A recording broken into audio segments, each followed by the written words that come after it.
Nagsagawa ng isang workshop ang pamahalaang lungsod ng Navotas sa pakikipagtulungan sa Philippine Information Agency o PIA para sa ilang miyembro ng kanilang barangay. Ang detalye sa balitang pambansa ni Jomalyn Doctolero mula PIA-NCR. Upang mas mapabuti ang pagbibigay ng tama at napapanahong impormasyon sa mga Navoteño, ang pamahalang lungsod ng Navotas sa pakikipagtulungan sa Philippine Information Agency NCR ay nagbigay ng isang workshop sa mga Navotas Barangay Information Officers.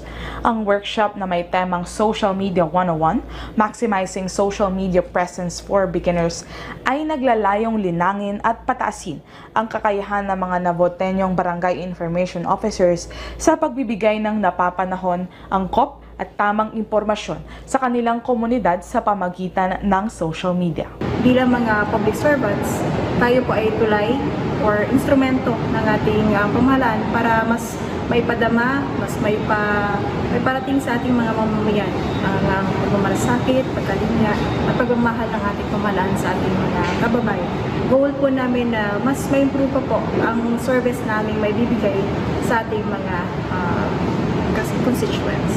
Sa nasabing kaganapan, binigyang diin din ni Navotas Vice Mayor Tito Sanchez ang kahalagahan ng tamang impormasyon sa bawat post. Basta totoo, makabuluhan ang mensahe, maging mapanuri tayo sa mga impormasyon at iwasan anumang makapagpapalagana ng maling balita.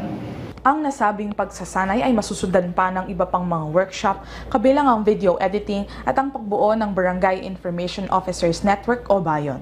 Ang BAYON ay isang inisyatiba ng pamahalaan upang mas maipaabot ang tamang impormasyon sa mga komunidad. Sa pangunguna ng PIA, nais nitong makabuo ng Barangay Information Officers Network sa buong bansa.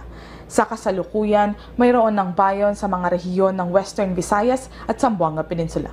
Samantala, naglaan na ng 7 milyong piso ang Presidential Communications Office para sa paglikha ng BAYON sa Northern Mindanao, Davao Region, Sorsogon at Caraga.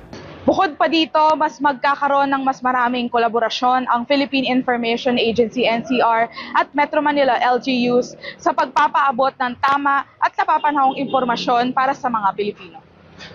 Mula sa PIA-NCR, Jomalyn Doctolero para sa Balitang Pambansa.